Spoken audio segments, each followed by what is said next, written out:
Welcome to the first virtual meeting of the Water Systems Council. It is unfortunate we cannot be together in person today, but given the certain circumstances, we were at a loss for alternatives. So, big discussion around what we should do in this environment. This was discussed at length by many people with a lot of good input. We determined that since we only have 2 in-person meetings a year, it was necessary to make this meeting happen and be successful. We did all the background, and we have been successful in pulling this off. Many hours of preparations and efforts have gone into the planning of this virtual meeting. And we are confident we will keep the spirit of the Water Systems Council and the efforts we all work for alive and well. I'd like to personally thank all of you for attending and supporting the Water Systems Council. Basically, this is a summary of many events that have actually already been completed. We have successfully completed all of the committee meetings. The typical breakout meetings have all been condensed. Primarily, this is a recap, just as we would do in our regular group meeting. My name is J.J. Trockley. I am with A.O. Smith Corporation. I am currently the president of Water Systems Council. It has truly been an honor and a privilege to serve as the president of WSC for the last 2 years. But now it is time to pass the baton. Next in line for this spot is Dan Story with Grunfus Pumps. He is the current vice president of the Water Systems Council. I've enjoyed working with Dan, and I know Dan will do a great job as the next Water Systems Council president. He is intelligent, talented, and has a calming effect on all in the meetings, sometimes something I need periodically. Congratulations to Dan. He has earned it and will be a great president to the council. Speaking of the board, I would like to introduce you to the rest of the executive committee. Richard Mest of Masters Water Conditioning is our current past president. David Rutz with Xylem is currently our treasurer. Matt Servant with Pentair is the current secretary. Mark Ball with Milby Company is our current distributor board member on the executive committee. The rest of the board, our at-large members, is comprised of Steve Anderson with Merrill Manufacturing, Bo Anderson with Flowmatic, Jerry Duggan with Flexcon Industries. I'd like to point out that Steve, Bo, and Jerry are all past presidents of Water Systems Council. We also have with us Mark Heflin with Franklin Electric, Chris Camp with Amtrol, and Donna Weller with Baker Manufacturing. Last and certainly not least, Robin Irwin with Murray Drilling is our new contractor board member.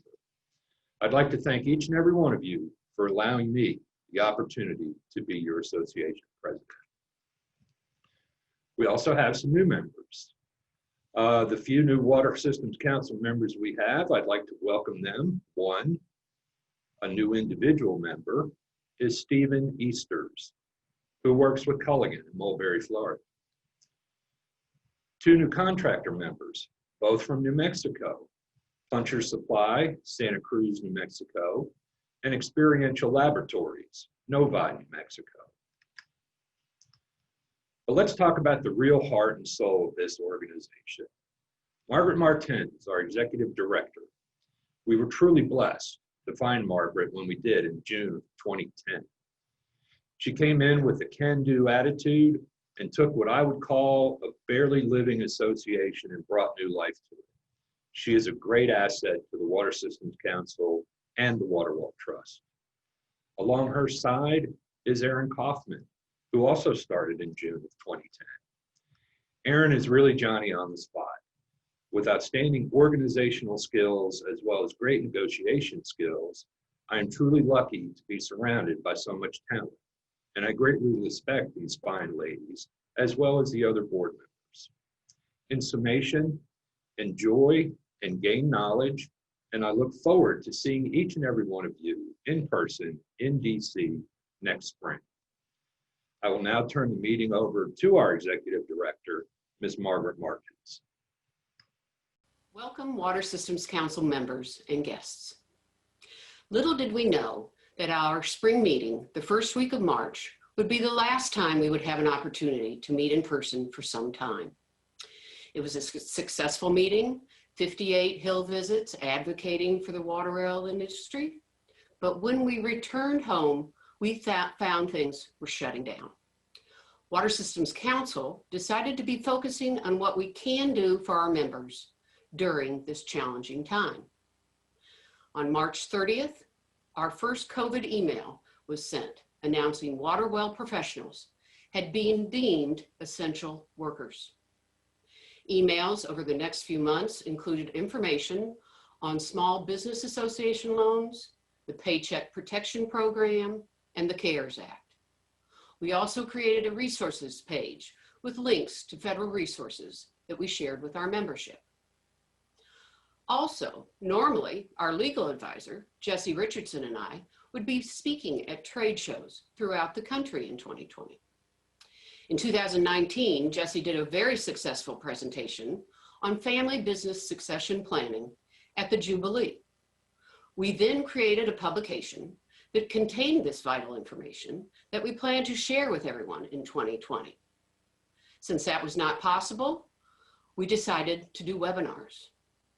Our first webinar was actually on waters of the US.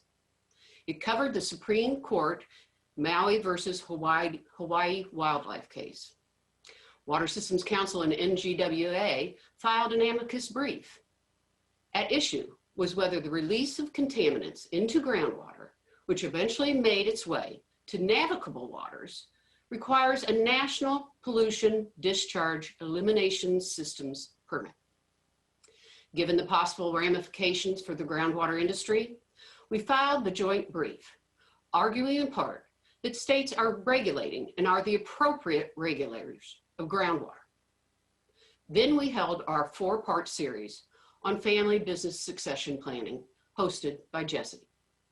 That was followed by 2 financial planning webinars, hosted by Professor Alex White from Virginia Tech. We also had 2 town hall meetings with participants representing the manufacturer, distributor, and contractor segments of our industry. We are excited to be bringing you our next town hall after this talk. We created an industry-wide survey to see how the pandemic was affecting businesses and workflows, and we shared that with our membership. What we have found is that the water well industry is steady economically and is showing growth in many areas at a time when many industries, unfortunately, are failing. There could be many reasons for this. One Water Systems Council member recently shared some of his thoughts on this. He wondered, people were staying home during the pandemic and perhaps using their water wells more frequently. People are staying home during the pandemic and doing more home water projects. The average age of residential wells is getting older and needs more maintenance or replacement. New home construction is coming back stronger, and there's a shift from city to rural living. And with more rural home sales, more well inspections. I added the implementation of the Water Systems Council Water Supply Cost Savings Act, which requires communities of 500 or fewer to consider wells and well systems for water infrastructure. Whatever the reason may be, we are thankful for the strength of our industry. Water Systems Council also remains strong economically. We have not experienced lost revenue like so many other associations, and our hearts go out to them. We also recognize that there have been changes in manufacturing of water well products over the years. So after an extensive review of our bylaws by our board, we have rewritten those bylaws. The new revision should open new doors to manufacturers that import and assemble here in North America, and should provide an opportunity for more manufacturers to participate in Water Systems Council's vital statistical reporting program, which reports on both sales of pumps and tanks here in the United States. We continue to get support from EPA. This month, we received a new $175,000 grant to support our hotline for private well owners and our well care program, managed by Charlene Bean and Skylar Haas, who will produce new information sheets, quarterly Well Owners Network newsletters that contain seasonal information on well maintenance that goes to over 12,500 Well Owners Network members. We will be reprinting our extremely popular Well Owners Manual for private well owners, and we'll be creating new learning modules on water quality testing and treatment for our website. Our hotline is also responding to natural disasters by distributing free water test kits to victims of flooding and wildfire. Also, we are still working with EPA on implementation of the Water Supply Cost Savings Act. It is in effect for communities of 500. They do have to look at wells and well systems when seeking federal funding for water infrastructure. But our learning module we created for the Water Finance Clearinghouse is still being put into the Adobe Captivate model. The Clearinghouse of Information on Wells and Well Systems that EPA was to have on their website is sorely lacking. So Water Systems Council created their own clearinghouse, waterprojectfunds.com, which has resources for these communities seeking federal funding for water infrastructure. Water Systems Council is hard at work on our standards for pitless adapters, pitless unit, and well caps. We have been working with ASSE and now have an ANSI accreditation for this standard. We are working towards the same with our standard for pressurized tanks. And we are working to get both standards into the Uniform Plumbing Code, the most universally used code for plumbing here in the United States. Our handbook revision is ongoing. Our handbook provides information on well design, operation, and maintenance to boost the knowledge of well industry professionals and is the study guide for well contractor certification. I would like to thank our technical committee, Steve Agnoli, Kieran Andre, and Jeff Wellen from Amtrol, Steve Anderson from Merrill Manufacturing, Wind Evans from Flexcon Industries, Dan Featherstone from Pentair, Jim Hartman from Franklin Electric Company, Brian Irwin from 2M Company, Eric Schriefer with Grundfos, Tom Steffen with Xylem, and Larry Zinzer with Master Water Conditioning. This is what Water Systems Council is all about, the collaboration of our members. And this highlights just a few of the ongoing efforts Water Systems Council is involved in on behalf of private well owners and the water well industry. We are carrying out our mission to protect the industry with the help of two of the best in the water world. Jesse Richardson, our legal advisor, is a professor of law at West Virginia University and is one of the best water law attorneys in the United States.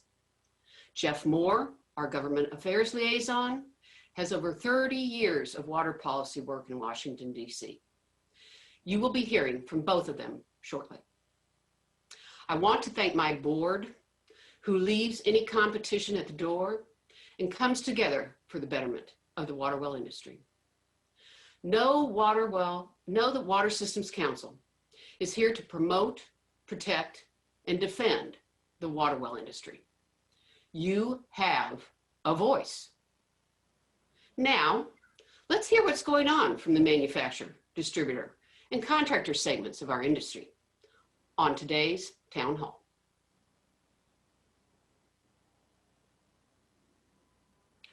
Well, everybody, welcome to our third town hall that is being hosted by Water Systems Council.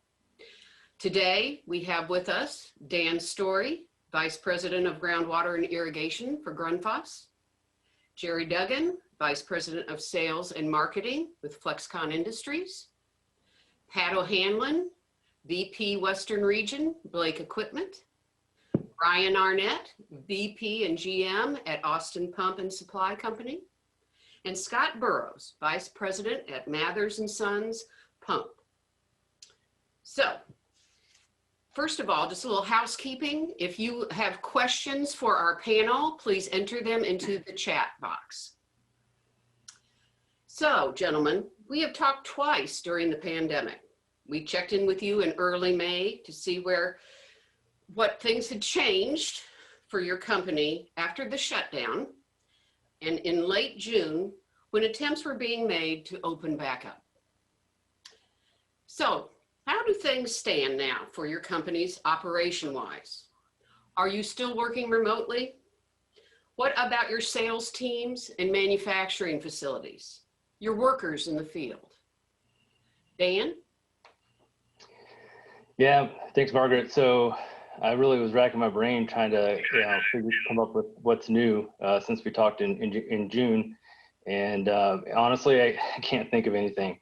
It really has been status quo since then. So people like me that have been working from home, it's a lot of screen time and me and my little speaker here, and can be kind of maddening sometimes. But luckily, we'll talk about in the next question. It's been a good year for the business, and we've been able to keep the business going. And that's the biggest thing, that we've been able to take care of customers. So the sales team is grounded except for business critical situations. We've really taken steps, as I've talked about in previous town halls, really trying to protect our supply chain. So that's been one of our two main focuses. Number one is to take care of employees and customers. Number two is to take care of supply chain. So our manufacturing facilities are still locked down for any non-essential employees. And luckily, all the measures we've taken have worked out pretty good. We've had hiccups here and there. We continue to use a lot of air freight to protect customers, but all in all, we've been able to keep the business moving, so that's good. From a customer service standpoint, we continue to work remote.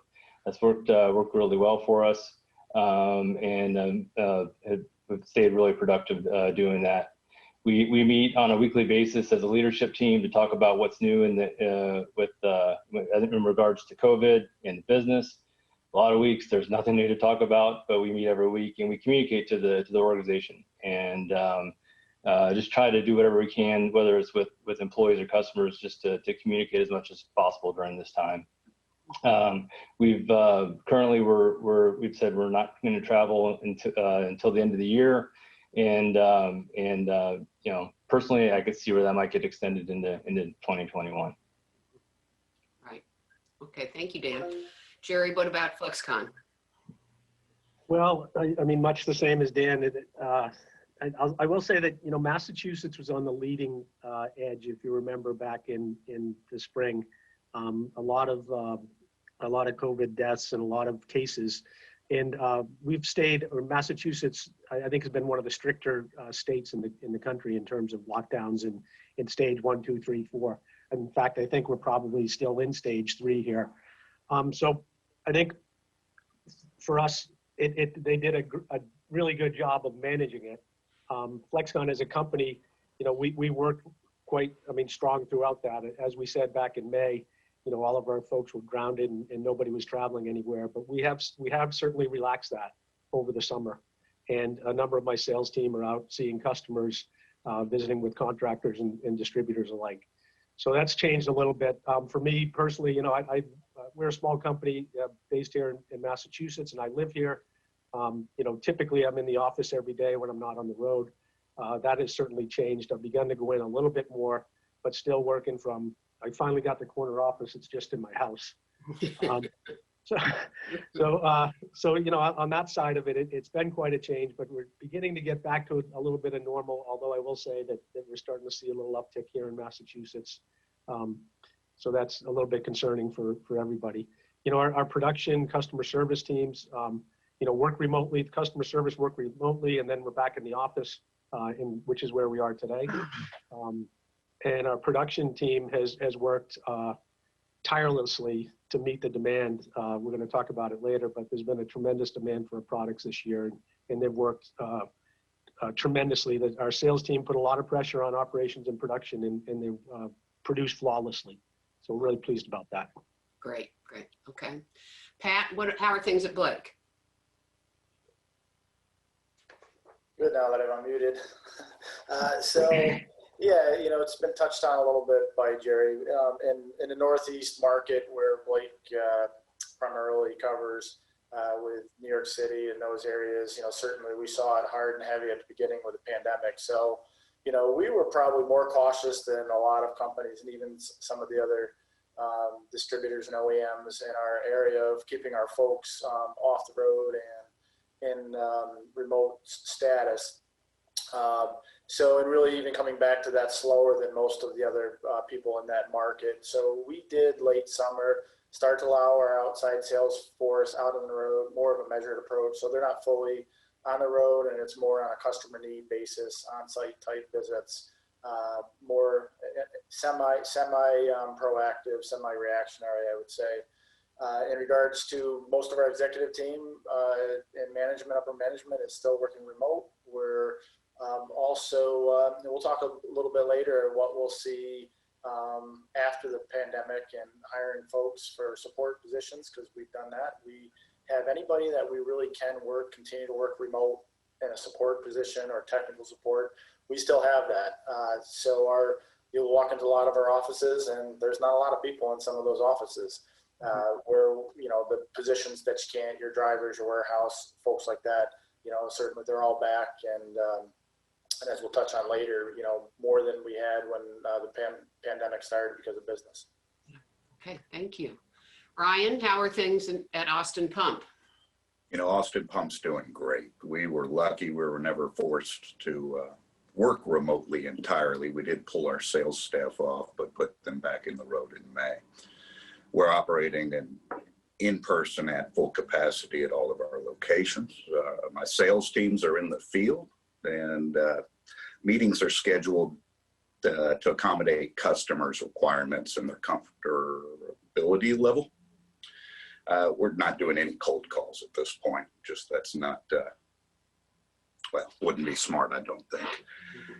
We're accommodating for our employees when they're experiencing potential exposure to COVID. We're allowing them time they need for testing and quarantine. But to date, thankfully, no one has come down with the virus. And this has required a bit of flexibility with our staffing as everybody pitches in to shift the workload. Mm-hmm. Okay, great. And Scott, how are things on the West Coast? Well, doing pretty well, getting better, I guess. It's early over here still, so we're getting the crews out the door, getting some pumps in the ground today. I'm in Washington State. We're currently in phase 2 out of 4 with, the end goal, getting to phase 5, being totally back to normal. I think in general, we may be more restricted than in some areas of the country. Definitely not all the areas, but things are slowly opening back up. I was able to work remotely for a month or so, and plenty of computer work and projects to keep me busy. But unfortunately here, I was pretty much trying to hedge a little, but the only person that was able to do that. The rest of our crews are here every day. Our sales team, has to be here every day. The warehouse personnel. Mm-hmm. So, doing all the usual stuff that I heard you guys talk about a little bit in some of your other sessions. Signs on the door, trying to have the customers call us before they come in. We can bring the products out to them. Increased expenses. For all the PPE, but also similarly, someone's showing a sign of a headache, we're paying them extra paid sick leave to, please stay home a while, check things out, see how that goes. And, we started very early, having only one passenger per vehicle. So our crews going out to the job site, sometimes we would require 2 rigs. Now it's mandatory 2 rigs minimum, for vehicle wear, fuel costs. Luckily our crews aren't interacting with too many customers every day. So that part's good, but we're masking up and washing our hands. Aside from COVID, we kind of had another interesting West Coast phenomenon out here. The fires were extremely bad. Mm-hmm.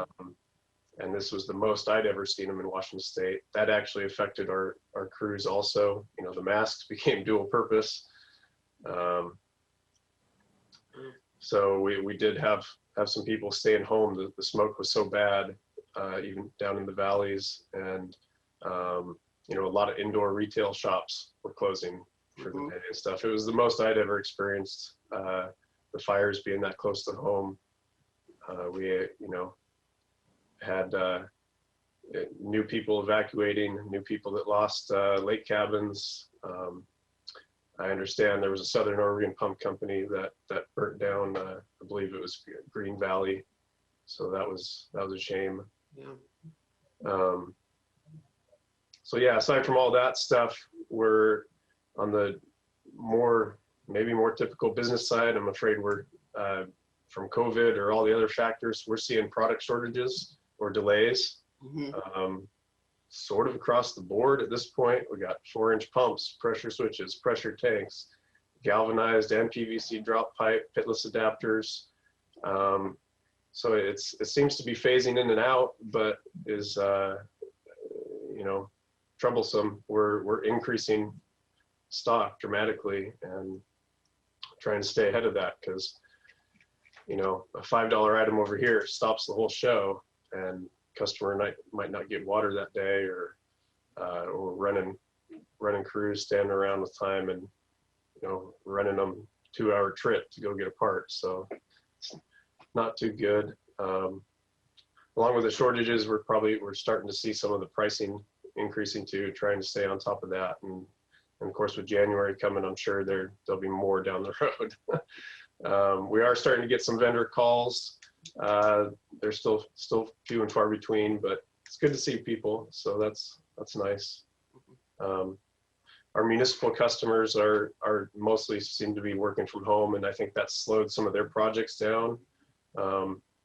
They're still getting it done, going at it, but I think it's a little hard to do your engineering and manage a full utility remotely. But it's going. So yeah. Okay. Well, thank you. Okay. From the numbers I have seen, the water well industry seems to be holding steady or even seeing growth. What is your company experiencing, Dan? Yeah, so I mean, we're just very thankful to be in an essential business, in an essential industry. It's been a very good year for us on the groundwater side, very strong. I'd say the best part of it's been residential, really leading it, but it's kind of been throughout. I think there's a number of things driving that. The weather's been more favorable this year versus last year. I think you hit on it in your opening. A lot of people are home working on projects, using water. I think a lot of people are either moving out of cities or buying additional property outside of the city, which tends to help our industry. And we've kind of seen it everywhere. Really, the only market that we've seen that's down is the oil and gas market, as you'd expect. So it's been widespread. In terms of geography, we saw it big time in the Southeast to start the year, and then it's kind of worked its way around, and we're positive in all of our regions, which is not normal. Even a good year, you usually have that one region that has a tough comp or has something going against it. So it's really good to see that. If you look at Grundfos outside of groundwater in the U.S., groundwater's been leading the growth, but it's been a lot better than we had anticipated. As a company, we're right around flat in the U.S., so that's it's good to see. We also saw that September for both in the U.S. and globally was a very good month for us. So hoping that momentum continues going forward. Absolutely. Okay, Jerry? Well, from the previous town hall meetings, you may remember that I said, well, just like what Dan said, our business is primarily residential, and we're experiencing many of the same things that Grundfos is seeing. Your point, Dan, about starting in the Southeast and then working around the country, we've experienced the same thing. And we're, again, typically we're up in one area, but maybe down somewhere else. This year, it's up tremendously on a national basis. So we're really, pleased about that. One thing I would add, Margaret, you were talking about what may be some of the factors that have influenced this. Dan just touched on that too. Wynn came up with a theory, and I think he's spot on. When we look at housing starts, you know, they cratered in 2008 and 2009, but prior to that, I think the peak year was 2005 or 2006. And those numbers had held steady for the previous 10 years. So what we're seeing, I think what we're seeing is the aging of water systems. You touched on that. Mm-hmm. So these systems that are 15, 20, 25 years old, and then you combine that with the extra usage that they may be experiencing because of the lockdown. I think that's, you know, contributed a lot. And, you know, a significant portion of the well tank business is replacement. So that's been really strong for us. And it's really actually continued. You know, we experienced some slowdown probably late in the first quarter into the first half of the second quarter. But since then, business has steadily picked up. And as I said in my last segment, it's putting pressure on our manufacturing facility. It's extended our lead times a little bit, but I still think that we're, you know, industry best, and we're working as hard and as long as we can to continue to meet the demand that we see. Okay, great. Pat? Pat, how are things with Blake? Yeah. So again, kind of echoing where Jerry and Dan, it's really been an incredible year. A little bit of a roller coaster, obviously, in regards to the business. Most of us saw that end of March, April, May take a dip, but we've really seen record business across the board in our residential especially, but even in our commercial industrial, which we didn't anticipate with a lot of the universities and industries that are down, but they've even done very well for us.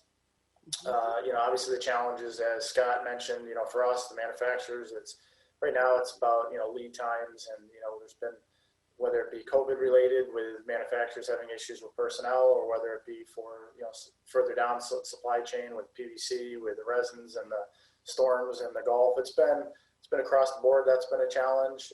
But, you know, the tailwinds that we've seen from the drought in the Northeast, of course, it's been across the country, but in the Northeast, it's been the worst drought we've seen in many years, on top of new housing starts have been incredible, because when you talk to the drilling community, it's as much of the people moving out and having new houses with a really shortage of supply of inventory. That was there pre-pandemic. We saw that in first quarter. You know, we had record first quarter numbers, and a lot of it was new wells going in. So in spite of everything that's happened this year, it's been a record year, and by far it's been that busy for us, and all the challenges that have come with it. But it's been remarkably a good year. Great. And things in Texas, Ryan?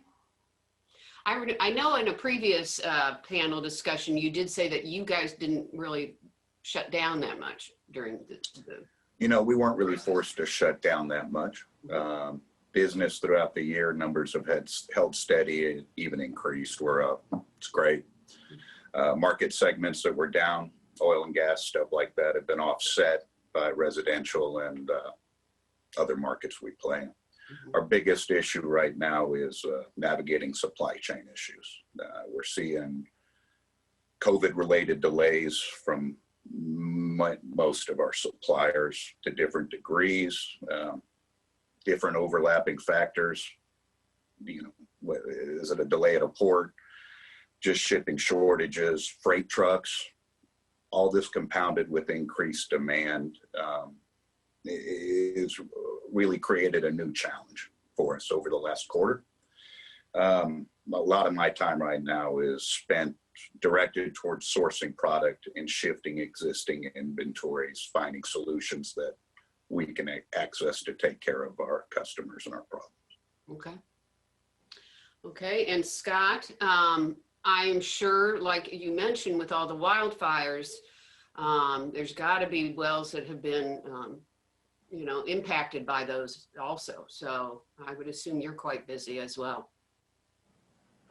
Yeah, I know we did have one job that came in where the customer was very fortunate. They lost the pump house, but their home was saved somehow. So that was great. You know, the rest of them that have been totally destroyed, I think it'll probably be a little slower process.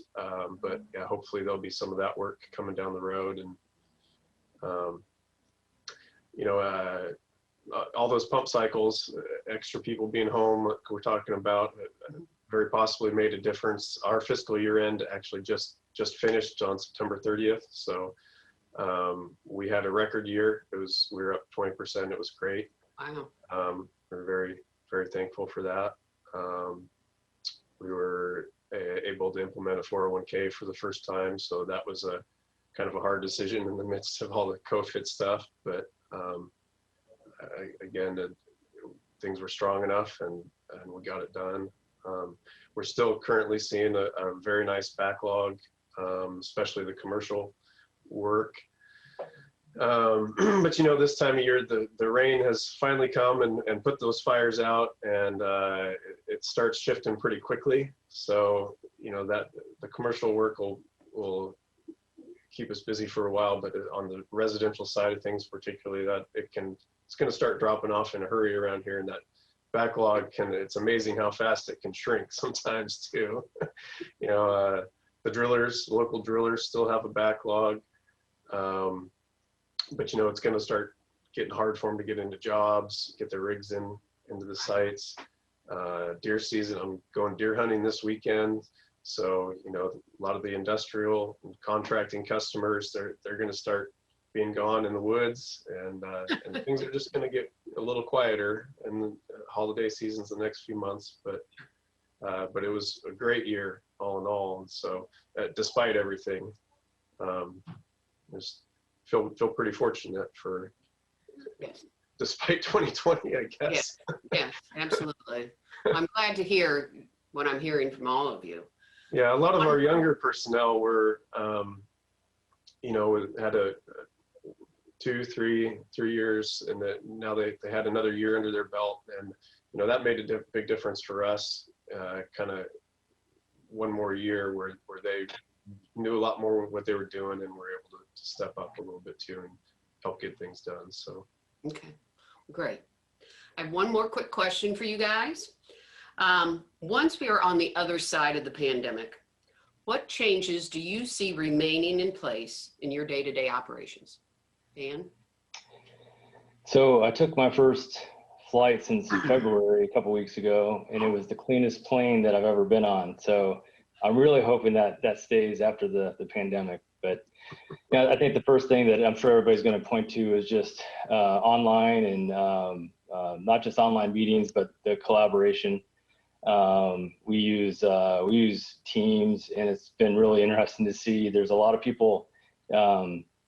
It's not just you know, utilizing these tools. It's a lot of people that didn't have to use them or were able to get away with not using them before. They either now have the time to figure them out, or they're being forced to use them. And so we're seeing a lot more collaboration, whether it's just file sharing and online collaboration and that sort of thing. So it's not just the meetings that you know, we like to talk about. And I think it's just a lot of small things, because you know, we'll show my nominating committee report here soon, and I wanted to do a screen share while I was recording, and so you know, it took me a couple minutes, but I was able to figure out how to do it. Now I know how to do it. Just a lot of small things like that I think are making us more efficient. But I always have to say and qualify that I don't think it will never replace face-to-face. You know, I think most people realize that, but there are some people that, you know, they're sitting there saying, boy, we're going to be able to save a lot of money and not travel around and not have meetings. And I'm here to tell you, you're crazy. This is a relationship business, and that face-to-face interaction engagement is the thing as a sales leader that I worry about the most in a time like this. So can't wait till we can get back to that like we used to.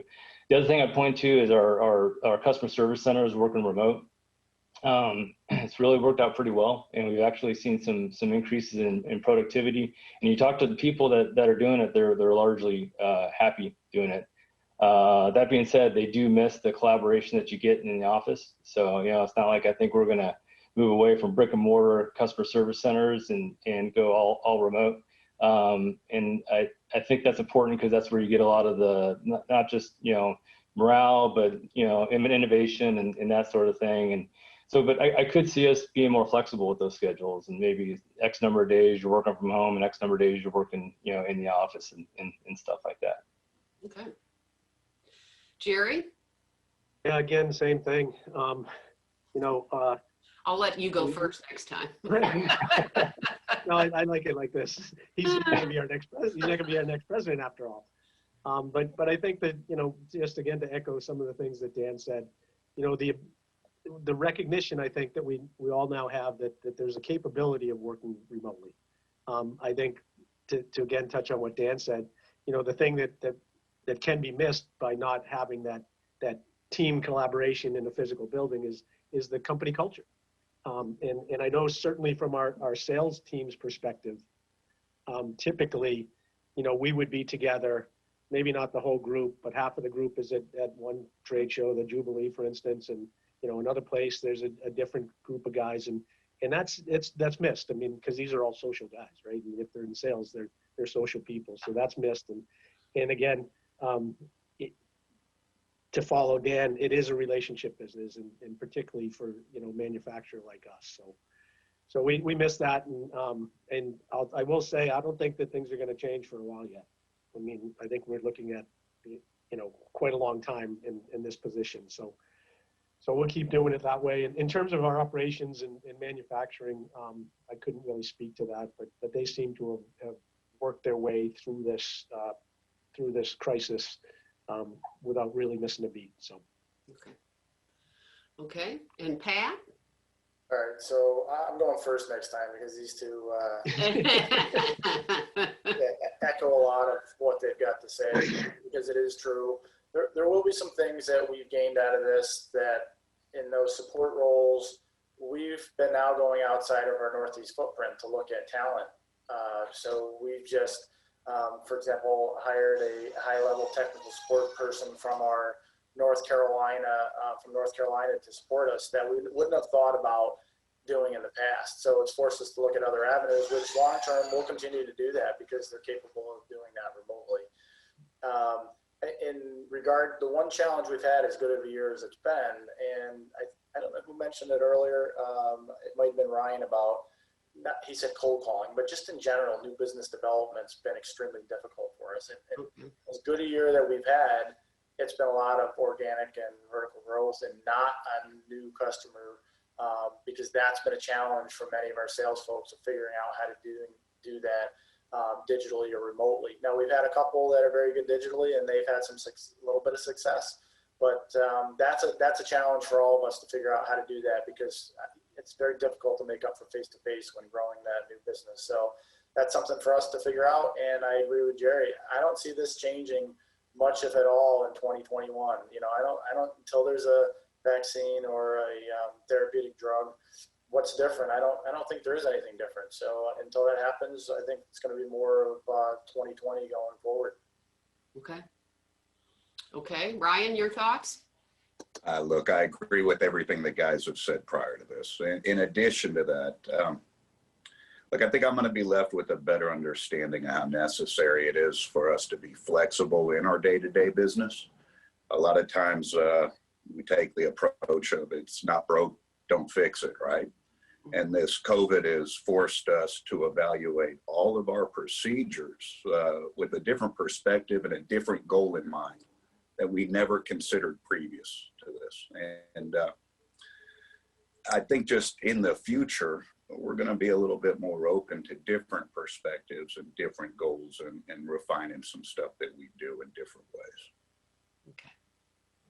Okay, and Scott?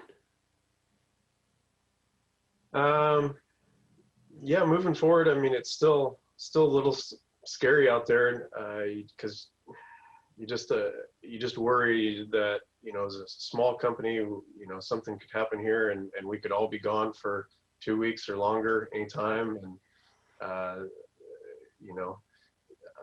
you hear things like Britain moving drastically backwards, and, I'm not really up to speed on that, but because it's so hard. Eventually it kind of got so hard to keep up with things that you just start coming to work and getting the work done. But I mean, things are still makes it hard to make hiring decisions. You know, we're looking, you know, we got a couple key personnel to replace soon. You know, all the usual stuff is always going to be there, but there's more IT security concerns than ever. You know, losing that baby boomer knowledge, super hard. You know, we're still going to be pushing manufacturers for delivery. That's probably going to be the way it is. Luckily, between our backlog and some of these customer projects slowing down, that's actually been a little bit easier this year. But sorting through the disinformation and trying to be prepared for what's coming next. Something to stick around is you know, I really have, it's a good thing having all these on-demand webinars and trainings and stuff. So those aren't going anywhere for sure.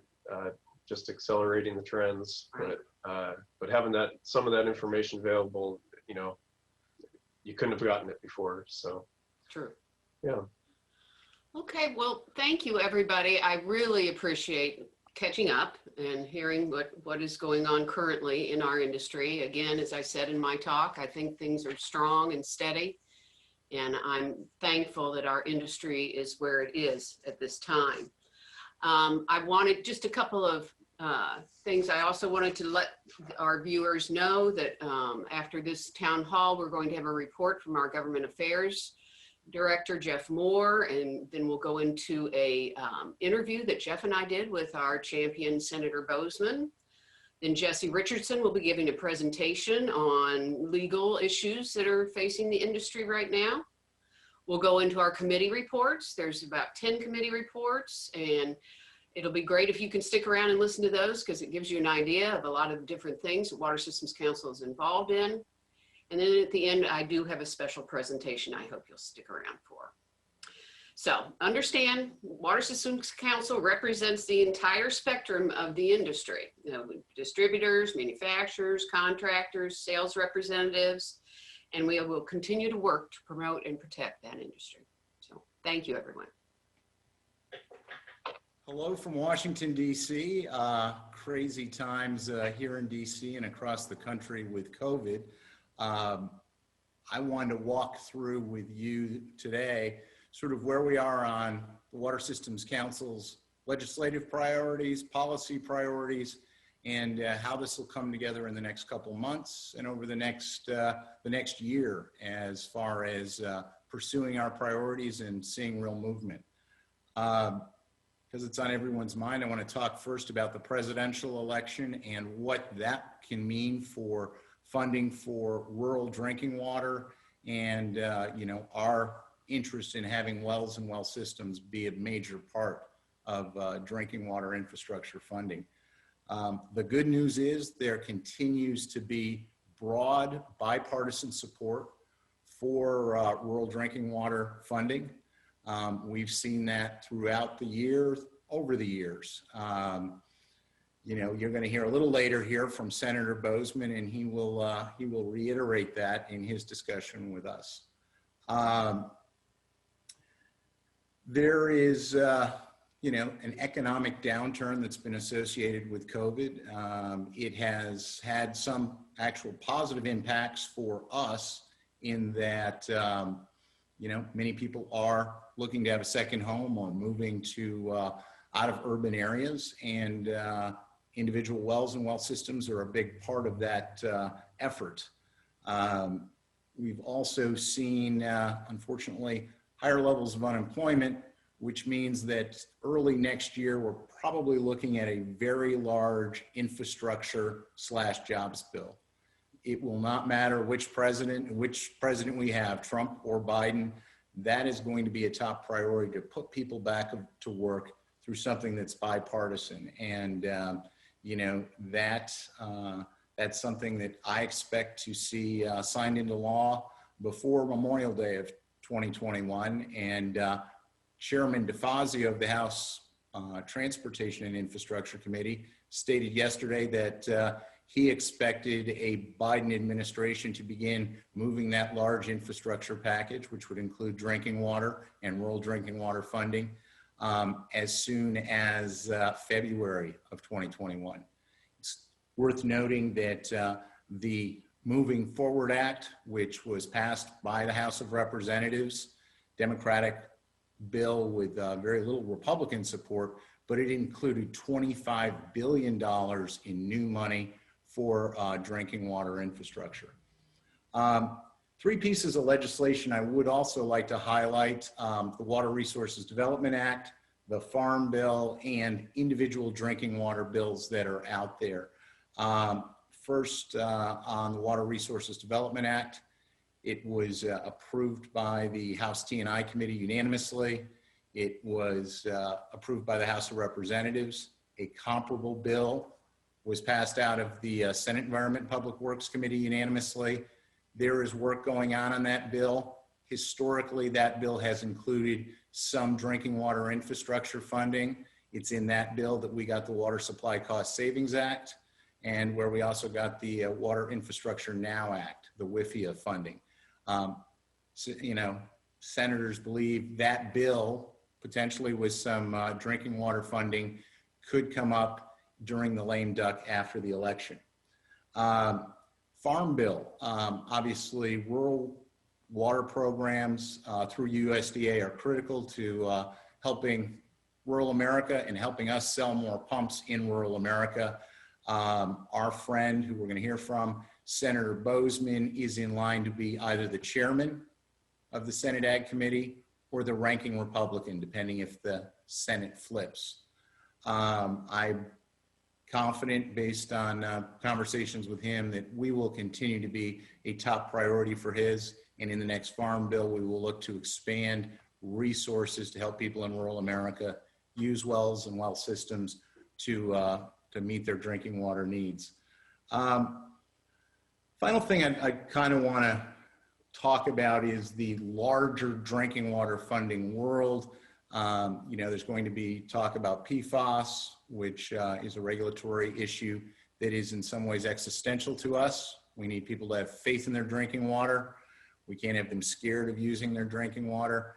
It's a big debate. We're going to have to keep our eye on it, and that will be part of any drinking water infrastructure bill that moves under a Democratic Senate, probably a Biden administration. Probably we'll see less in a PFAS regulation area if, you know, the Senate was to stay Republican and Trump was to win. Finally, as far as how we're going to be most effective in advocating in the first half of next year, Margaret and I have spent a lot of time talking to folks about what makes the most sense. And I think we're probably looking at a virtual fly-in, where we would have our normal sort of spring meeting in which we would, you know, have committees and talk, but we would do virtual meetings with members of Congress, where we would have, you know, for example, Mr. Boozman or Mr. Katko or Mr. Carper, who is from Delaware, who is close to people who are in the water systems council community, and actually talk to them for probably 20 minutes to a half hour about rural drinking water needs and about this role that wells and well systems can play in providing quality, affordable drinking water to people that many of, you know, millions of which do not have drinking water in their homes now. We've done some of that. We've had very good meetings. I think we will have an opportunity over a day to talk to people in, you know, congressmen in the House and Senate, or in the House from Republican and Democratic sides of the aisle, from the committees of jurisdiction, and the same in the Senate. We'll talk to Republicans and Democrats. We might be looking at, you know, 6, 8, 10 meetings. My guess is for almost all of those meetings, we will actually have the member of Congress talk to the Water Systems Council members via Zoom.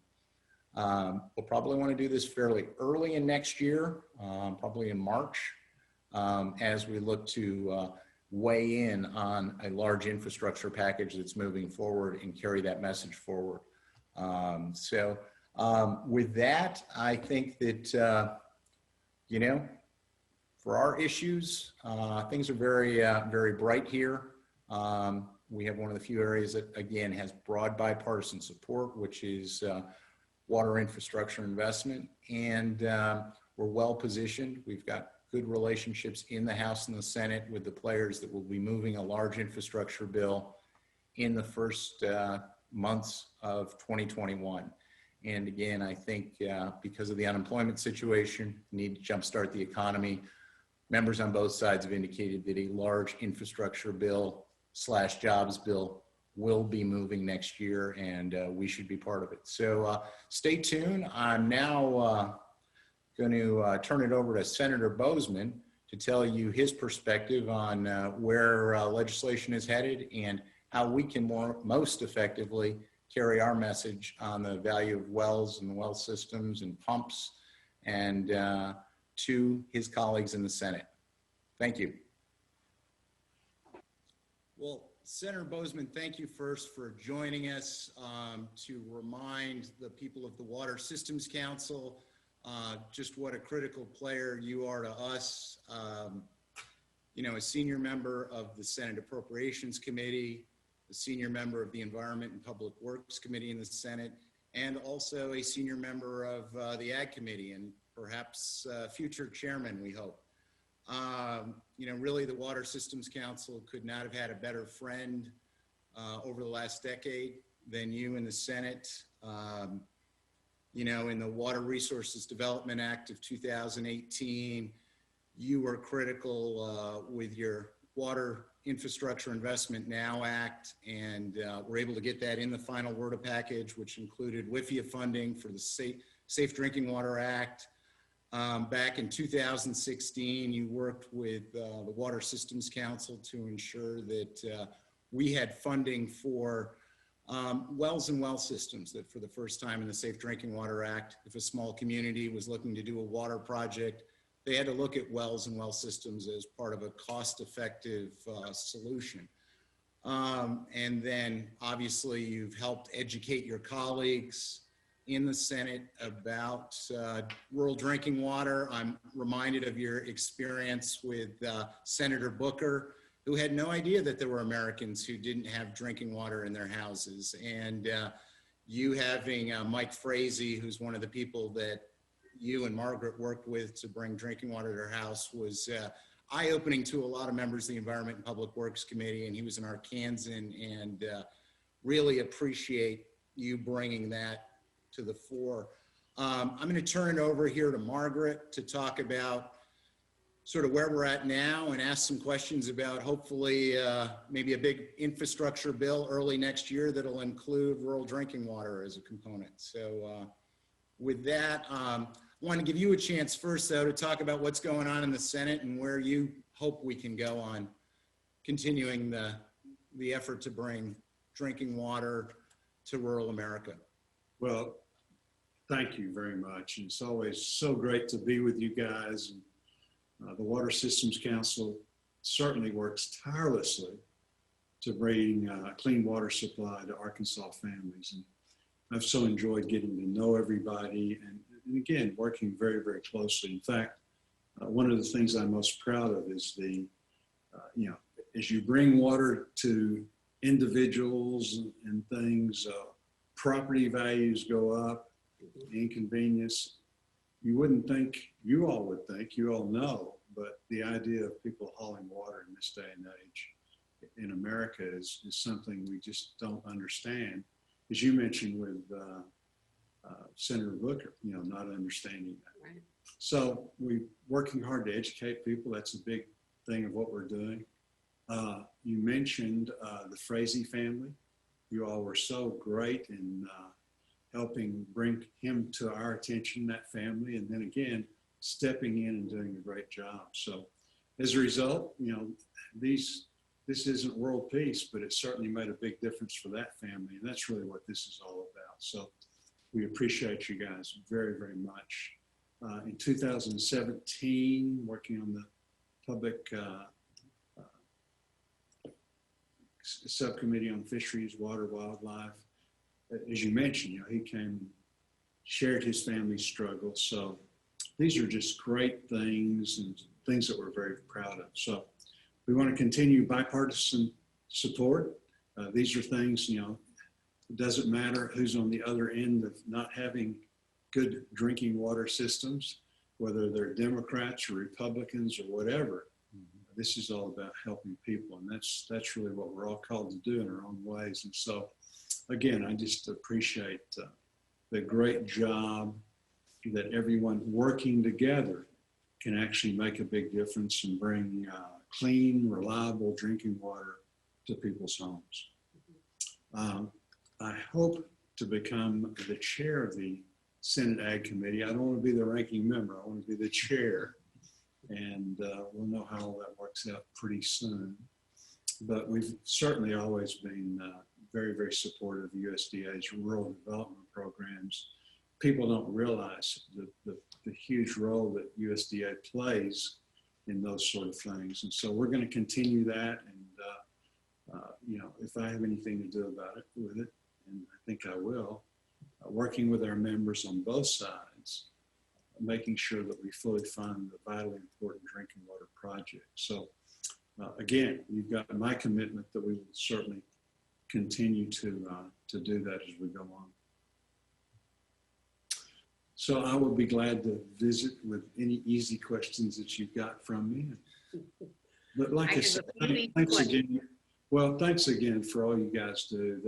You know, it's so important to have good representation in the state, which we do. You know, nobody does any better than the state of Arkansas in that regard. We're so proud. And then also having great representation at the federal level. We can want to do these things. We can work with, again, Senator Booker's become a very good friend. We can work with people on the other side trying to get things accomplished. But there's simply no other thing that's more important than the grassroots. And so having people in Washington, having people in Arkansas where we can really mobilize that. And again, talk about, I can talk about it, members can talk about it, but it's so important to have the leadership both at home, in our states, and here in Washington that are at the table really pushing forward as we try and get things done. So a big thank you to you guys. Thank you, Senator. Just a few questions for you today. You have played a critical role in educating your colleagues on the drinking water challenges facing millions of rural Americans. What can Water Systems Council do to further educate members of Congress on this critical issue? Well, I think you're doing a great job now, and you just need to keep it up. But I think the biggest thing that we can do in the sense of the council and then as members is give real life examples of how this changes people's lives, how it's great for constituencies. And as I said earlier, you know, we're not talking about solving the problems in the Middle East and things like that, but the impact that we can have on families and communities is tremendous. And that's really what it's all about. So I think giving us the information we need as to how these programs will impact individuals, communities, and real life stories like the Frazee family. You know, their testimony was excellent, and there's just simply no substitute for that. So we do appreciate that. Okay, great. Now, nationwide, we have seen thousands of Americans moving to rural America or buying second homes due to the COVID-19. Do you see this trend continuing? And if so, is the availability of quality, affordable drinking water an important factor in people's decisions to move to rural areas? It's so important. In the past, you think of terms of roads and railroads, runways for economic development. All of those things, when you do those entities, you create some jobs, but the real thing is the economic activity that comes after that. So yes, you know, you've got to have rural water. You've got to have water, period. And so you just aren't going to have development without it. I think we have a great opportunity now. There are, I think I was in 32 counties in August in Arkansas, and it is amazing. You know, people are either visiting or starting to relocate in different areas. That's simply not going to happen without the water infrastructure. So we do have a good opportunity. housing is a huge thing in rural America to begin with. And so I think that's even going to become a much greater problem with the influx that we're having now.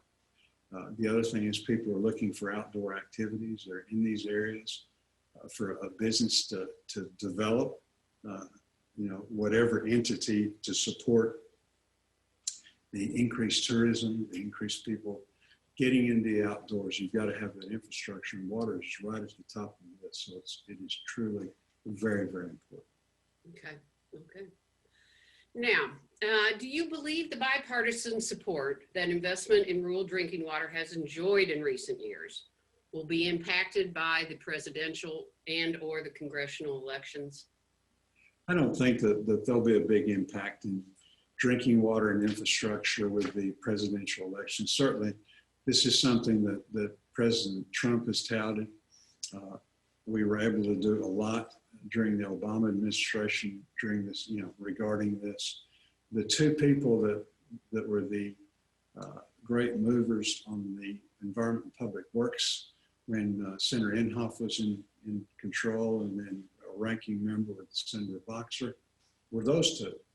They agreed on very little, but they were good friends. And the one thing that they did believe in is that we needed to spend money on our infrastructure, including water. So no, there's a lot of bipartisan support, and I think both sides would like to continue that. This is so important for rural America, and our senators in particular, represent all of the states. And the thing is that it doesn't matter what state you're in. You can be in New York City and be in a pretty rural area very quickly. Mm-hmm. So all of those entities are a little bit under attack right now. That they've lost population, and they definitely need the help that we can give them in a very bipartisan way. So I don't think that will be the case. Okay. And now, as you mentioned, USDA has been incredibly open to and actively supported the use of wells and well systems to deliver affordable, safe drinking water. The EPA has been slow to advocate for the use of wells and well systems in rural America. Do you have any guidance on how we can help EPA get this message out to rural America? Well, I think the biggest thing that we can do as members is just continue to press them and again, make sure that they understand how committed we are in that sense. And so I'm committed to doing that. I think I can speak for the members on our committee. This is something that is also very, very bipartisan. And so we just need to work together to make sure that the EPA provides the guidance so that people understand what's available. And then again, continues to be very, very supportive. I'm also on the Appropriations Committee. And so we can remind them through the Appropriations Committee also as we fund them, how important this activity is. Okay, great, great. Well, we certainly thank you, Senator, for your incredible leadership and your friendship, and for always having an open door for Water Systems Council and its members. We like you guys very, very much, and we just appreciate the fact that we're all called to do different things, but it's really neat when you're in a situation where you directly help people. And that's really what you all and your organizations are all about, is directly helping people. And so thank you for your great work, and we look forward to working together in the future. I used to have an old football coach that used to talk about past performance being indicative of the future. And we've been very, very helpful in the past, and we'll continue to do that. The other side, though, is that simply can't be done alone. And so we need great partners, and you all are certainly right at the very top of the list. So thank you very much. Well, we appreciate that. Thank you, sir. Thank you.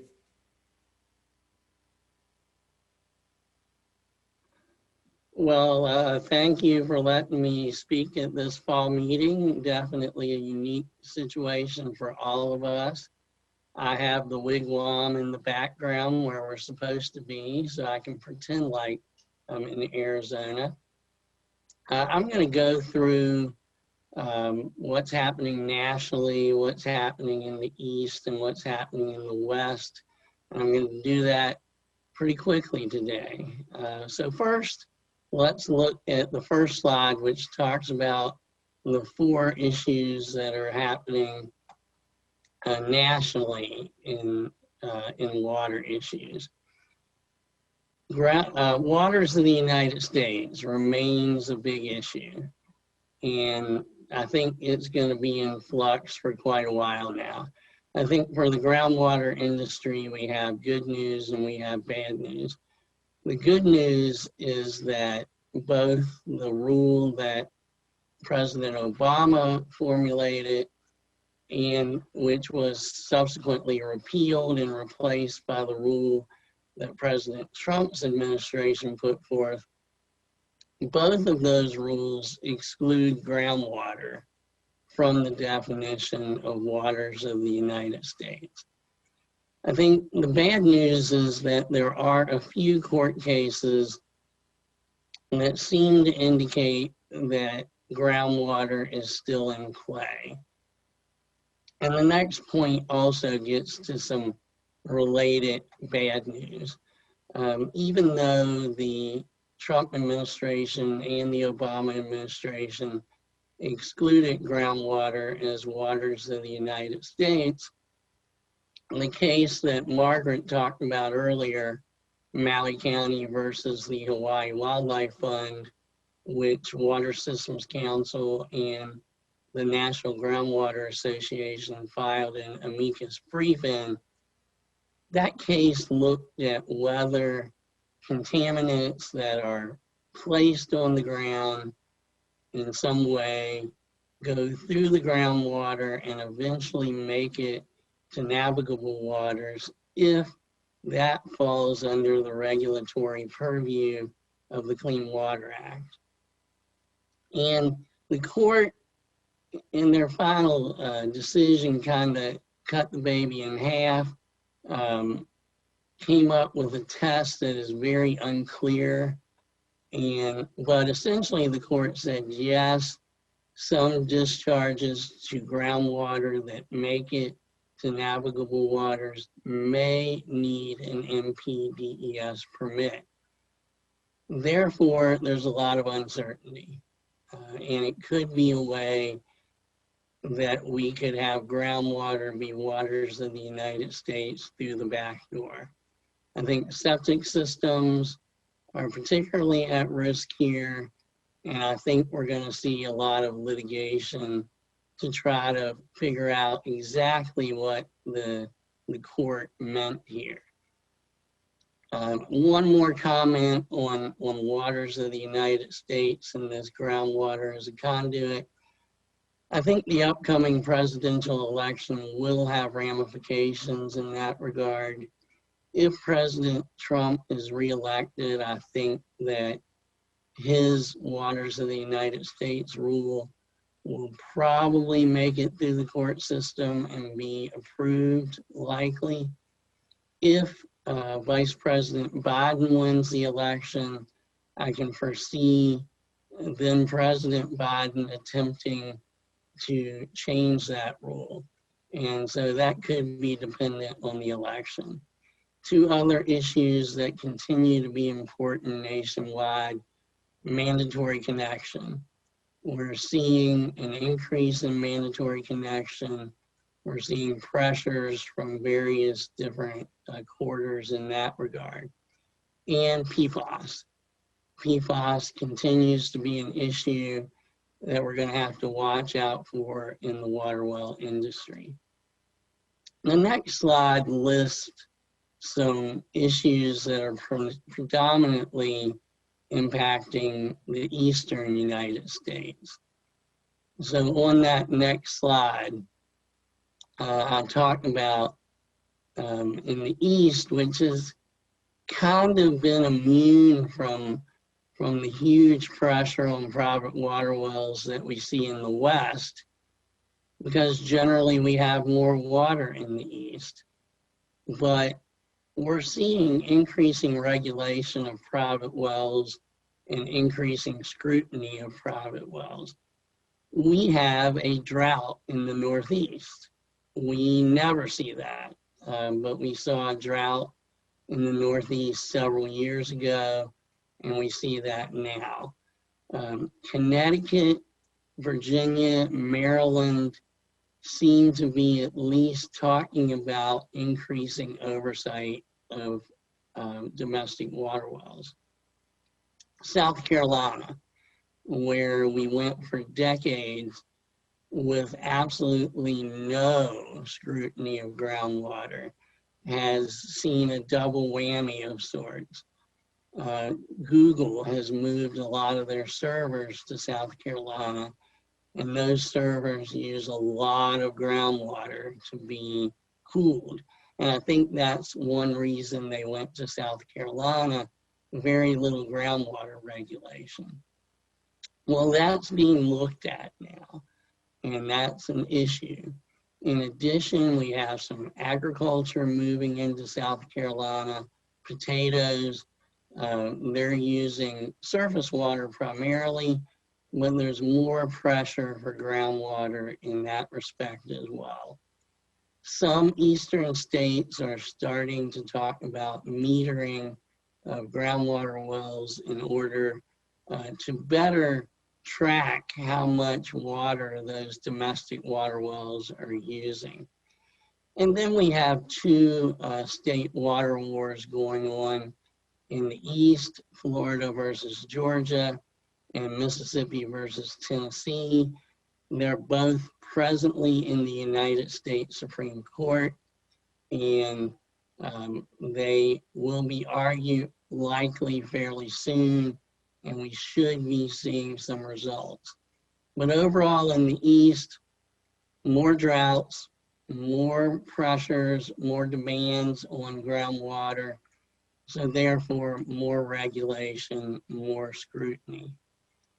If we go to the next slide, let's look what's happening in the West. In the West, the big news is the California Supreme Court case that just came out a few weeks ago.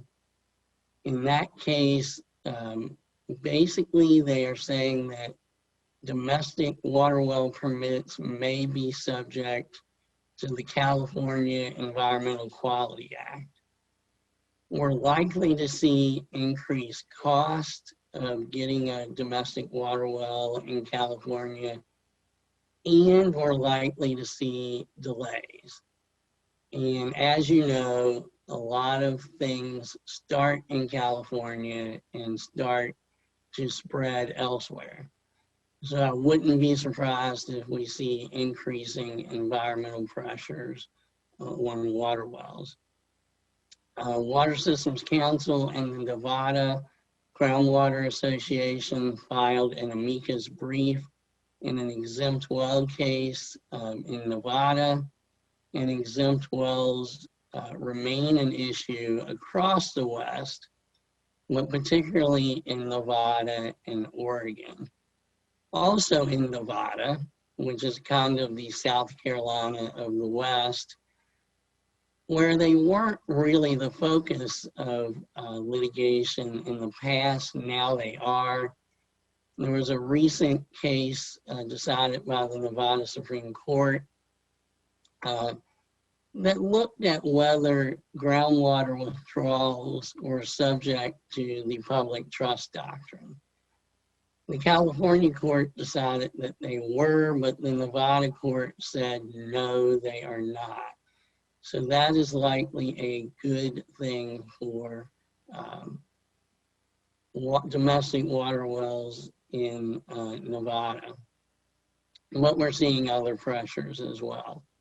We have a pipeline case in Nevada that finally we think is over after several years piping groundwater from the desert into a different desert in Las Vegas. We're also getting a lot of inquiries, and it's beginning to be a huge concern as the federal government has legalized hemp, and numerous states have legalized either medical marijuana and or recreational marijuana. Hemp and marijuana use a lot of water. These pressures are already in the forefront in the west. Those pressures are starting to come east as we have a limited amount of water to serve a variety of different demands. If we have this new, essentially agricultural, is it agricultural? I think states are going to have to figure out whether they're going to give agricultural exemptions to this. But in any case, it's a huge demand on water. And so that's going to be a big factor. Water wars. We actually have 2 Texas versus New Mexico water wars in the United States Supreme Court. The first, involving the Pecos River, was argued on October 6th before the court, and we're expecting a decision in the spring. The second is more important for groundwater and involves the Rio Grande, and there are allegations that domestic water wells that are quote unquote too close to the river and are proliferating are causing a negative impact on the river, not enough water delivered to Texas. So that has been an issue. We're seeing a possible Texas versus New Mexico Part 3 with landowners in Texas withdrawing groundwater right at the Texas-New Mexico border. Water withdrawals are much easier to do in Texas, very little oversight. They're taking that water essentially from beneath New Mexico, using it for fracking operations and the like, and some of it's being shipped back into New Mexico for fracking. So I think we're going to see more animosity between Texas and New Mexico.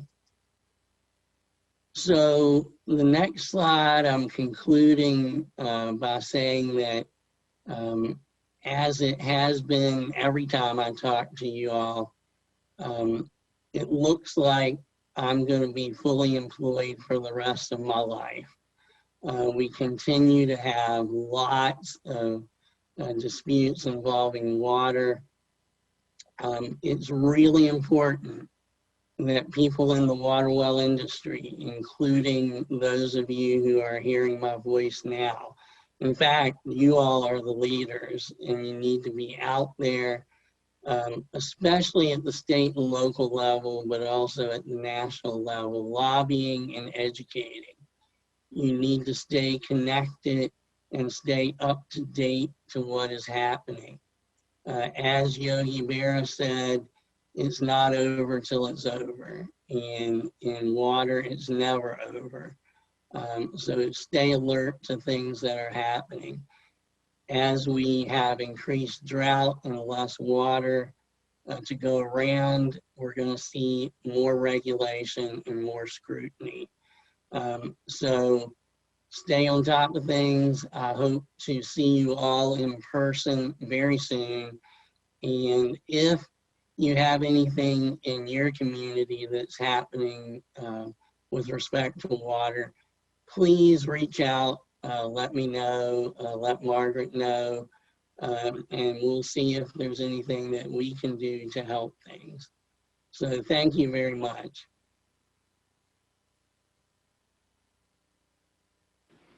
Hello, everybody. This is Dan Story. I'm here to give an update from the nominating committee.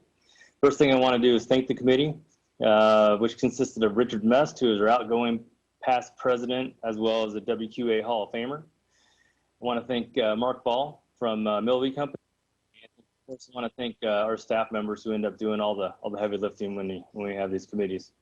Without any further ado, I'm just going to go ahead and bring up the slate here. All right, so I'll start off with the executive committee, and with Richard rolling off as past president, JJ becomes our past president. Mark Ball remains our distributor board member. And a newcomer to the executive committee, Mark Heflin from Franklin Electric. We're excited to have him. Matt Servant from Pentair moves up as treasurer. Dave Rutz from Xylem will be vice president, and I'll be taking over as president. This is the full slate. I won't read off everybody's name, but I will highlight the changes. So Jerry Duggan from Fluxcon has agreed to a 2-year term. Dave Rutz from Xylem has agreed to a 2-year term, and I've also agreed to another two-year term. And a newcomer to the board is Michael Wesdale from Baker Water Systems, who will be taking over from Donna Weller, who did a fantastic job working on the board the last several years. So that's our slate. We're going to be doing a little bit different this year. Like we've been doing a lot of things very different this year. And since we're not all together to vote, the primary designate for each member company will receive an email with a link to SurveyMonkey, where you can go ahead and vote on the board on the 2021 slate. So please keep an eye out for that and vote as soon as you get it. Thank you, everybody.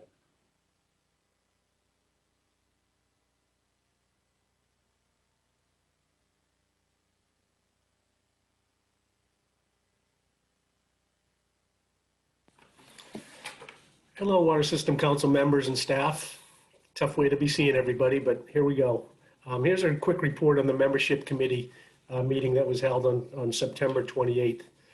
After approving the minutes of the previous meeting from March 6th, we had a discussion about the bylaws revision, which was just completed and approved by the board of directors a few months ago. Recognize that this is a good opportunity for us to solicit new members, which will help the council, or can help the council, and certainly on the revenue side of things. But I think more importantly, the bylaw change has made us a much more inclusive organization. I'm sure you've had details on what the bylaw change was earlier today. From that, we moved on to, as we do at all of these meetings, a list of prospective members or targets, people that we should be talking to and reaching out to. And as you might imagine, with that change to the bylaws, that list has expanded significantly. And we had a really healthy discussion about, what it is that's keeping people from joining and recognizing the value in being a Water System Council member.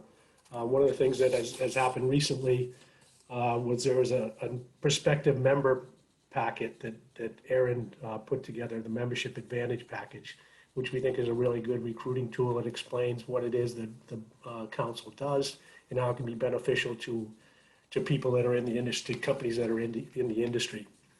We discussed some different ideas about where we could go in terms of dues or incentives for people to join, or probably potentially deferring dues. And we've recognized that ultimately that's a board decision. We didn't really come to an agreement that we would present something to the board, but it's certainly something that will be discussed at the board level and then rediscussed here in the membership committee. And then we actually really talked, I guess it was the end of the meeting, when we talked about the lack of representation in the manufacturer's rep side within the Water System Council. So Bo had put together a survey that he has shared with his representatives. It's something we didn't take any action on at the time, but it's something that we certainly need to review and identify where we can create value for manufacturers' representatives, because we think that they have a real strong voice in the industry. They're seeing customers all the time, and can be a good advocate for the Water Systems Council.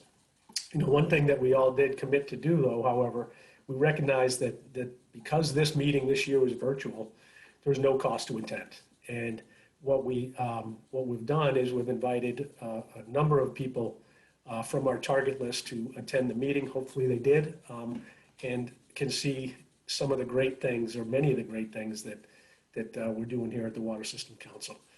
And ideally, they'll join after seeing it. So that's all for now. Thanks. Take care. Hi, I'm Bo Anderson, chairman of our Government Affairs Committee. We had a great Zoom meeting last Friday, October 2nd. It was very well attended. Everybody was happy and coronavirus safe. The first item we talked about was, of course, the presidential election, and if that would have any impact on the water well industry. Jeff Moore, our Washington, D.C. expert, discussed some scenarios if Trump was reelected or Biden.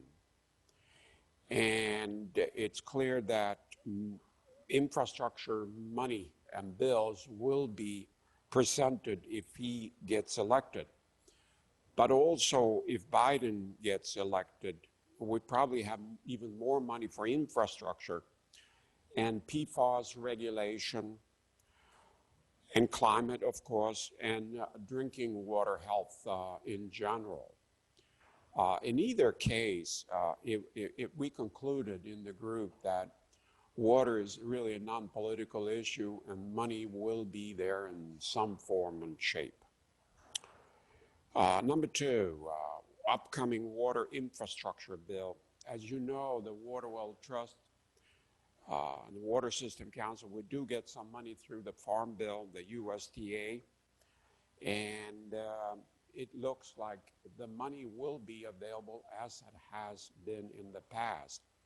And it's clear we're getting an increasing share, which is great.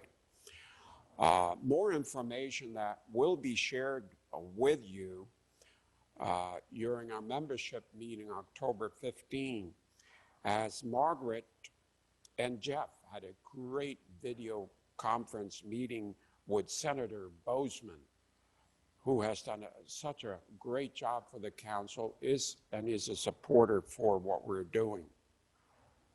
Number three, EPA. As you know, our Savings Act passed, and part of the Savings Act was cooperation with EPA, where they need to set up their website on the clearinghouse and et cetera, et cetera. And we are having severe issues there as EPA budget has been cut back and we have less people at EPA working on these things. So that continues to be an issue for the council. Number three, PFAS. As you know, PFAS is becoming an even more of a big issue. And there probably have been a dozen or so bills passed in Congress. And Jeff advises not to necessarily get involved in it, as there are already a number of organizations, including NGWA, involved in these regulations. However, we did bring up a bill that did not pass the House, H.R. 6053, Test Your Well Water Act, requiring EPA to establish a website with household water well testing through a certified lab. That bill did not pass, but it's likely that it will reappear. And as you know, a lot of these states already kind of require this on a local level. Finally, our congressional outreach, our fly-in next spring, most likely would be kind of a Zoom meeting, as we are experiencing somewhat of a coronavirus resurgence in the country. And Congress is reluctant in meeting with himself, let alone us. Please let me or Margaret know if you have any questions on these issues. And thank you very much. Hi, I'm here to give the technical committee report. I want to thank everyone on the committee for their hard work. This has been a much more difficult project doing the handbook than I think we all figured. Also, thank you to my co-chair, Tom Steffen. He wanted me to do this video, even though I think he's younger and better looking. So Moving on, we had a meeting on September 30th, and our goal was to review books 1 and 4. We spent a lot of time on book 1, never got to book 4. We had a fairly large punch list that we identified and corrected a lot of things in the book. As you all know, the devil's in the details, and we wanted to get it right the first time. We are reviewing the glossary pages for accuracy, and we are intending on having another meeting on October 9th, in which we will finalize book 1 and start going over book 4, which are components. Once those 2 books are done, we will hopefully be moving fairly quick through the rest of the books. But basically that's what we accomplished in our meeting on September 30th. Thanks. Hello, I'm John Cernak, Chairman of the Pitless Adapter Standard Committee. On September 28th, the Pitless Adapter Standard Committee met virtually. Also in attendance representing ASSE were Tom Pelican and Terry Berger. We reviewed and discussed our new approved standard for pitless adapters and vermin-resistant bulk caps. This new standard was developed in conjunction with ASSE, which is an ANSI accredited certification body. Development of this standard in conjunction with ASSE, an outside organization, will give it more credibility and professionalism. Distribution of the new PAS is available free to WSC members. Our next objective is to include PAS into the Uniform Plumbing Code, which is a nationally recognized code. The target date for submittal of this code is end of October. ASSE and WSC will then go through the approval process in 2021. Our next objective after acceptance into the Uniform Plumbing Code is for insertion into the International Code. ASSE will assist us with this process. At present, there is no section in either code for water wells. We will be working with ANSI in creating a section for water wells. This will allow both PAS and tank standards to be inserted into these codes. We also discussed promotion, education, and distribution of the PAS standard. In the past, during the 70s and 80s, the Pitless Adapter Committee worked hard on educating regulators and state agencies on the existing PAS. As a result of this work, many states have directly inserted the PAS into their state codes. We will again undertake distribution and education effort of the new PAS. We will be issuing joint press releases with ASSE, and we will each be issuing our own separate press releases. We will send the standard to state groundwater associations and ask their help in identifying which agencies and state regulators we should be contacting to educate them on a new code. We look forward to our continued association with ASSE, which will help both of our organizations to advance technically credible standards for water well supply systems. If you have any comments, suggestions, or questions, please feel free to contact me at john@mossmanwest.com. Thank you very much. Hi, this is Jeff Wellen, Chairman of the Tank Committee.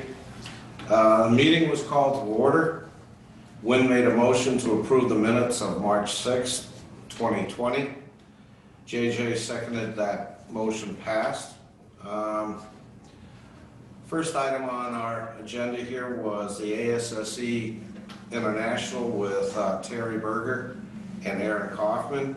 Aaron stated the license agreement and MOU that WSC and ASSE have for pitless standard can be used again for this standard. Tom said we need to have a one-page addendum and to add the tank standard to that current standard.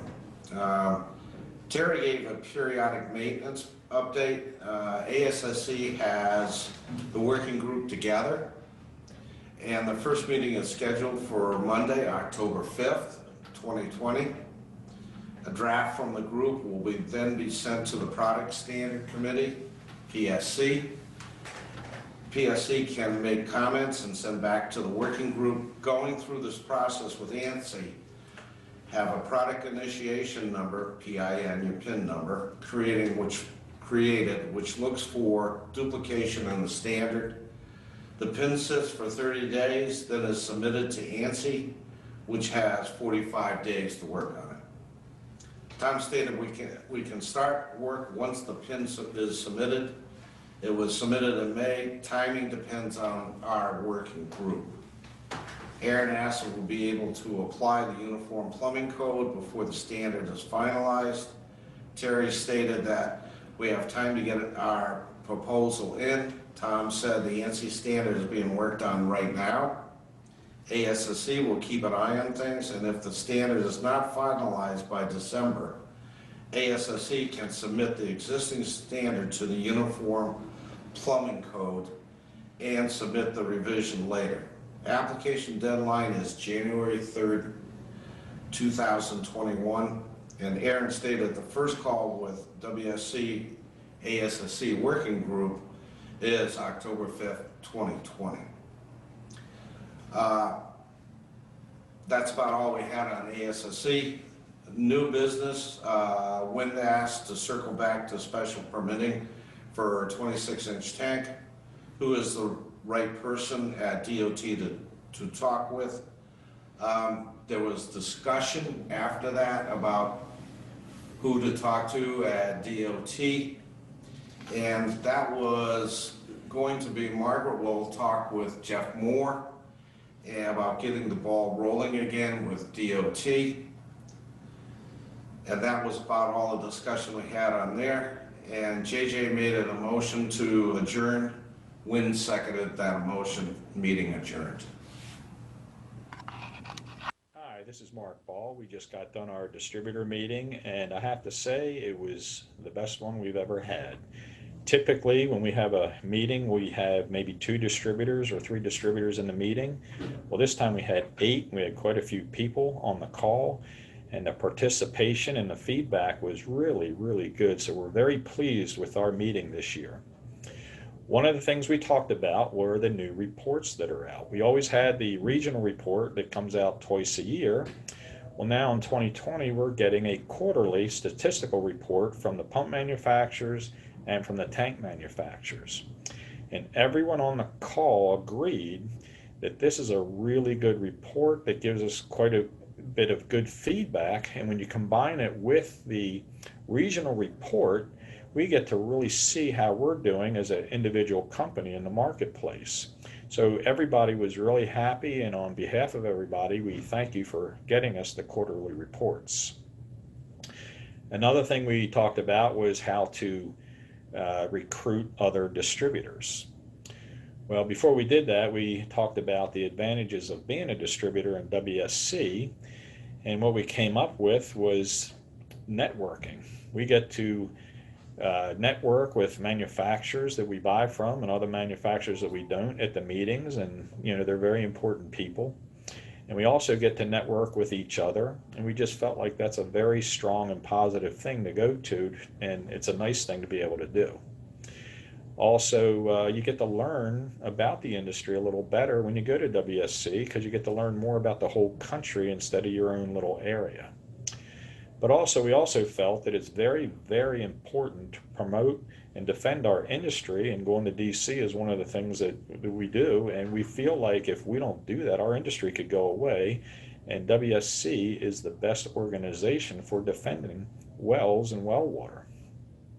But again, the reports, we feel like the reports are a positive that we get and gives us a leg up on our competitors in our area that don't get them, and we feel like that's a nice tool to have.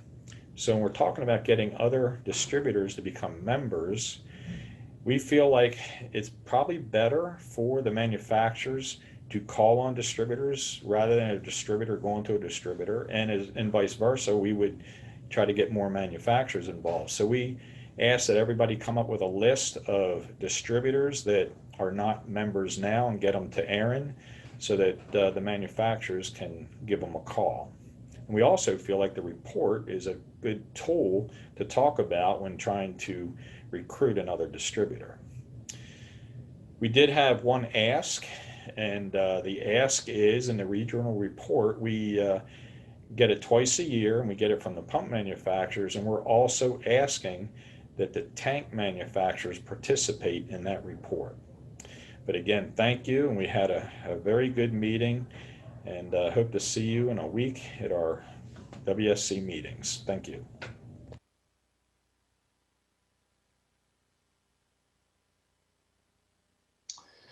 Hello, everyone. Brent Anthony here to report the minutes from the Statistical Reports Committee meeting on September 30th.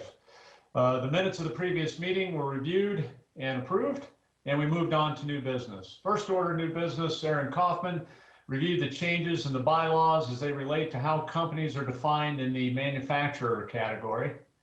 Item number 2, Dave Rutz led the discussion regarding the recently revised schedule by which new members start to receive various statistical reports. This was done to prevent any new member from just joining for 1 year, securing the data, and then leaving. Item number 3, reporting requirements of the new reporting companies joining WSC. Several ideas were discussed, inclusive of asking for their data from the previous year. Ultimately, we developed a consensus around the idea that there should be 2 entry points for any new reporting member, and those entry points would be January 1st and July 1st. New non-reporting members can join at any time during the course of the year. This will be forwarded to the executive committee for consideration. Item number 4, distributors requesting additional reports. Distributor members are requesting the semi-annual by state report. Committee members agreed this would be an incentive to joining Water Systems Council, and in the course of the discussion, we came up with a compromise, providing only the percentage of change from the previous year by state and not the hard numbers. At this point, we had lost our quorum due to the meeting running long. Therefore, Aaron will reach out to committee members who had to leave, and if they agree, this will be forwarded to the executive committee for consideration. If they disagree, we will schedule another statistical reports committee meeting to discuss. And at this point, the meeting was adjourned. I want to wish everyone a great day, and I hope to see you soon in person.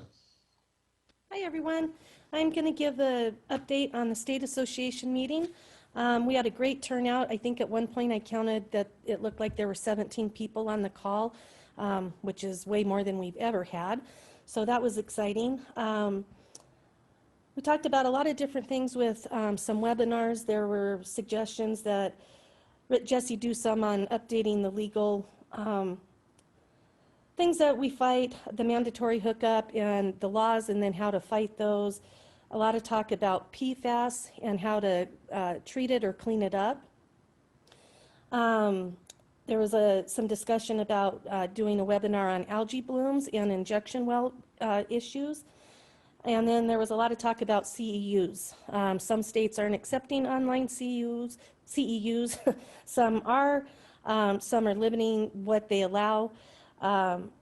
Joel from Louisiana has concerns because a lot of his members don't have access to the internet or the capability to use the technology. So there was quite a bit of discussion about that and what states can do to try to help their members. Aaron talked about around the states reports and the fact that everybody could send those to their members, and we have access to those up to a year from the website. Jesse gave his updates on water issues in the East. He said the eastern states, a lot of them are starting to look at regulating private wells, where in the past they haven't really looked at that. So South Carolina, for example, Google is there, and they use a lot of groundwater to cool their servers. So that's becoming an issue. They're farming, hemp farming, the pot farming, that's a lot of water that's not getting looked at and regulated for those farms. The PFAS issues, of course, in the East and the West. And then there's some things going on with state water wars with Mississippi versus Tennessee and Florida versus Georgia. Then he talked about the Western states. California Supreme Court is looking at regulating groundwater and permit causes negative impacts, must get an environmental assessment. He said they're not really doing a whole lot with that, but I'm sure he's going to talk about that later. A lot of stuff going on in Nevada. again, the hemp and cannabis farming withdrawing too much groundwater, and then the state water wars, Texas versus New Mexico. They heard that there was some movement on that case yesterday on the 6th of October. I read Jesse's email, but I'm not really sure what all happened with that, so I'm sure he'll talk about it. He understands that way more than I do. And then Margaret talked about the ASSE standards with the pitless adapters and the pressure tanks. So all in all, we had a really good meeting, and hopefully we can do that again where we get a lot of input. Thank you. Hi, this is Susan O'Grady, head of the marketing committee for the Water Systems Council. We met this past week, and the full team was present. We basically talked about how the Water Systems Council has been able to shift to the virtual world and has done a really nice job bringing relevant content to our industry. Margaret and team have done a great job of bringing some business training as well as panel discussions with stakeholders. And so I think these are very good discussions for our industry, and they've been able to do a very good job shifting to the virtual world. Our team did discuss communications in the future and how we can have different ideas on different webinars that could bring value. So we brainstormed some new topics for the future. I think if you can read the full minutes, if everyone gets access to those will have some of those ideas. So our team and Margaret's team will continue to expand on the webinar topics as well. And then we really shifted our focus to the Water Savings Act and what we can do to further promote the Water Savings Act to the industry. You know, we have, as a marketing committee, that's really where our focus has been over the last few years. And you know, developing both social media sites for the Water Systems Council to promote this, as well as putting together a landing page that has a lot of information on the Water Savings Act. So right now, where we're at, it does seem like a lot of our future promotion did seem to hinge on the EPA developing the e-learning module. But our team was really pushed to see what else we can do to promote this before that learning module is available. So we discussed how we really can spend the rest of the marketing dollars to really focus on the Water Savings Act. So recommendations from the team was really to make the message a little bit simpler on how people can access this funding. So we're going to look more into this, as well as doing other social media promotion and revamping the webpage a little bit. So we spent the hour or so talking as a team, and then we concluded, and our actions are again noted in the minute details, and it was a productive meeting. Thank you. As we close out our fall meeting, I would be amiss if I didn't recognize our outgoing board president, JJ. So I'd like to have a little slideshow in his honor. So, thank you, Mr. President. You are always available to discuss any challenges Water Systems Council faces. You are constantly protecting and promoting our industry.